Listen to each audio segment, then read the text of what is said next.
What is radiation? In physics, radiation is the emission or transmission of energy in the form of waves or particles through space or material medium. There are four main types. Electromagnetic radiation, which includes the visible light all around us, the radio waves we use for telecommunications, microwaves, which cook those fabulous fast meals, thermal radiation, such as heat transfer to keep us warm, infrared for studying the behavior of foxes at night, or cosmic background radiation, a remnant from the Big Bang. Ultraviolet, which causes skin to tan, and the X-ray, used by doctors in hospitals to explore the anatomy. Then there's acoustic radiation, such as the sound waves that inspire us with music. Particle radiation, such as alpha and beta, given off, as what once was the case, into nothingness. And the neutron radiation that occurs in stars and man-made nuclear reactors, for which, of course, special precautions need to be taken. And finally, gravitational radiation, disturbances in the curvature of space and time, which we use to observe the most spectacular astronomical effects, such as supernova, black holes, and the formation of the early universe shortly after the Big Bang. Many kinds of radiation all around us, which thanks to scientific progress we are constantly putting to use for the benefits of society. One of those uses is mobile communication, wireless technology that uses radio waves to transmit calls and data. Every new generation of wireless networks delivers us faster speeds and more functionality to our smartphones. 1G brought us very first cell phones. 2G has let us text for the first time. 3G brought us online. And 4G delivered the speeds that we enjoy today, but as more users come online, 4G networks have just about reached the limit of what they are capable of at time. Now we are headed towards 5G. The next generation of wireless. It's able to handle 1,000 times more traffic and is up to 10 times faster than 4G LTE.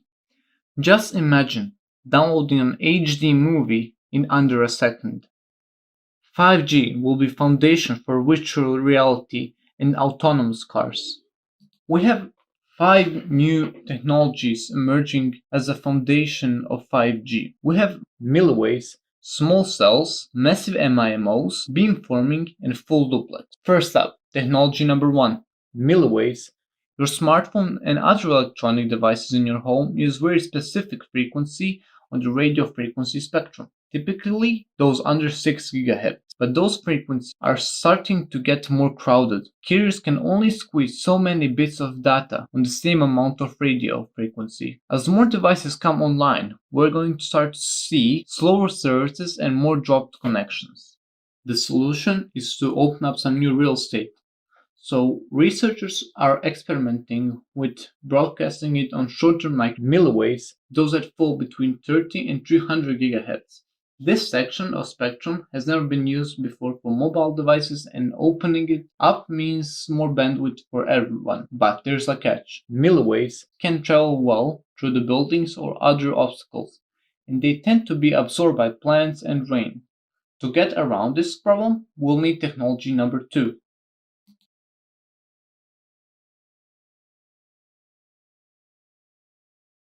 So what our research center did is they took a fixed solution and they added adaptive beamforming to it. So what you can get at millimeter wave is very high gain antennas. So we're looking at many antennas. You might have arrays of 4, 8, or even 16, and many antennas around the device. And on the base station, we're looking at numbers of antennas that could exceed 128, 256, or even higher. Beamforming is all about setting the right amplitude and phase for each of these elements, so that collectively they steer the beam in a certain direction. This has to be done dynamically. You can think of it as a spotlight on a stage, where a performer is on stage, he's moving around and the spotlight kind of follows him. So when we see our GUI or our UI, you'll see like a spherical design of where the energy would be most attractive in terms of providing the performance we want. So depending on the angle of arrival of the energy, depending on which reflection in the environment is providing the best path, that's what we'll be able to select. And that's part of the beamforming algorithm and the communication between the UE and the base station. Technology number 2. Small cell networks. Today, wireless networks rely on large high-power cell towers to broadcast their signals over long distances.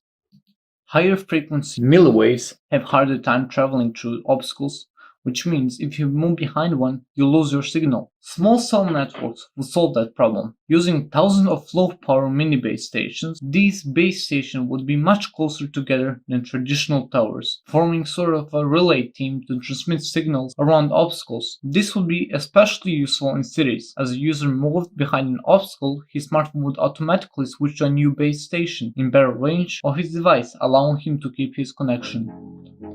Small cells aren't necessarily a new technology, but will see greater use with the evolution of mobile networks. Small cells are essentially smaller base stations that can be installed anywhere. They range in size from large macro cells to micro and pico cells that can be installed on top of buildings and streetlights, all the way down to femto cells that are often user installed. Up until recently, small cells have primarily been used to expand coverage to rural areas. However, in combination with 5G technologies, will be key in reducing the propagation loss of millimeter waves and routing beamformed signals. This technology will be essential in ensuring consistent high-speed, low-latency coverage wherever you are. An example of how important and powerful small cells can be when utilized properly is a small cell delivery concept Nokia recently demonstrated. Based off network capacity and need for coverage in a particular area, drones can deploy solar-powered small cells that immediately connect to base stations and provide data. This will allow networks to support seemingly infinite capacity, with autonomous drones taking the cells wherever they are required. To further illustrate the power of small cells, imagine stadiums or concerts. Often these areas have poor connection due to the high volume of people in such a small area. With the power of a massive MIMO being able to support 1 million devices per square kilometer and multiple small cells in the stadium, everyone could get access to a high-speed connection. This will also enable the ability to change the way live events are streamed to the public. Next up, technology number 3, massive MIMOs, stands for multiple input, multiple output. Today, 4G base stations have about a dozen ports for antennas that can handle all sorts of traffic, but massive MIMOs base stations can support about 100 ports. This could increase the capacity of today's network by a factor of 22 or more. Of course, massive MIMOs comes with its own complications. Today's cellular antennas broadcast information in every direction at once, and all of those crossing signals could cause serious interference, which brings us to technology number 4, beamforming. Beamforming is like a traffic signaling system for cellular signals. Instead of broadcasting in every direction, it would allow a base station to send a focused stream of data to a specific user. This precision prevents interference, and it's way more efficient. That means stations could handle more incoming and outgoing data streams at once. Here's how it works. Say you're in a cluster of buildings. You're trying to make a phone call. Your signal is ricocheting off surrounding buildings and crisscrossing with other signals from users in the area. A massive MIMO base station receives all of these signals and keeps track of the timing and the direction of the arrival. It then uses signal processing algorithm to triangulate exactly where each signal is coming from and plots the best transmission route back to each phone. Sometimes it will even bounce individual packets of data in different directions off buildings or other keep signals from interfering with each other. The result in coherent data streams sent only to you, which brings up to technology number 5. Full duplex. If you ever use a walkie-talkie, you know that in order to communicate, you have to take turns talking and listening. That's kind of a drag. Today's cellular base stations have that exact same holdup. A basic antenna can only do one job at a time, either transmit or receive. This is because of a principle called reciprocity, which is tendency for radio waves to travel both forward and backward along the same frequency. To understand this, it helps to think of a wave like a train, loaded up with the data. The frequency is traveling on is like the train track, and if there's a second train trying to go in the opposite direction on the same track, you are going to get some interference. Up until now, the solution has been to have the trains take turns or to put all the trains on different tracks or frequencies. But you can make things a lot more efficient by working around reciprocity. Researchers have used silicon transistors to create high-speed switches that hold the backward roll of these waves, It's kind of like signaling system that can momentarily reroute the train so that can pass each other. It means there's a lot more getting done, each track a whole lot faster. So in this demonstration here today, we have this camera, which is recording the position of this ball on this plate. And then this position is recorded by a mobile edge cloud computing environment that then is intelligently controlling these robots, sending them the commands across the network to balance this ball on the plate. In this first demonstration, you can see on the screen here behind me, we're showing the current latency of what would be a 4G network. It's around 90 to 100 milliseconds. And on the right-hand side, you'll be able to see this line move as we move the ball on the plate. So what I'm going to do is move this ball right now, and we can see the oscillations here tracked on this graph and how long it takes for the robots to collaborate with each other to get the information they need to balance the ball on the plate. And then we're going to switch into 5G mode.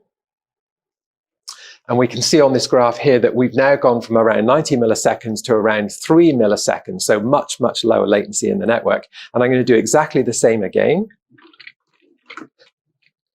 And we can see that we only took one oscillation there to correct. Many studies carried out over the past 20 years, and the World Health Organization assures us the levels of radio frequency exposure from telecommunication base stations, mobile phones, and wireless networks are too low to affect human health. Unlike radiation used, say, in nuclear power plants, which is ionizing radiation, non-ionizing radiation, such as radio waves, is generally not harmful to living organisms. While the full development of 5G wireless technology over the next decade will need a lot more telecommunication infrastructure and will use new parts of the electromagnetic spectrum. The frequencies it will use, the millimeter radio waves from 30 to 300 gigahertz, are still a long way from ionizing part of the spectrum. Contact duration, distance, power, and other factors also need to be taken into consideration, in addition to radiation. So, to ensure people's health, countries all over the world have formulated safe standards for the electromagnetic radiation that is allowed from 5G base stations for mobile communication. Most European regions comply with specifications saying that it should not exceed 10 watts per square meter. Meanwhile, North America complies with specification where the limit is 6 watts per square meter. In China, that number is 0.47 watts per square meter. When operators in each region are building 5G networks, they must comply with their local requirements. It's only right that we continue to study the effect of radio frequency radiation on the health of the population and continue to issue safety recommendations.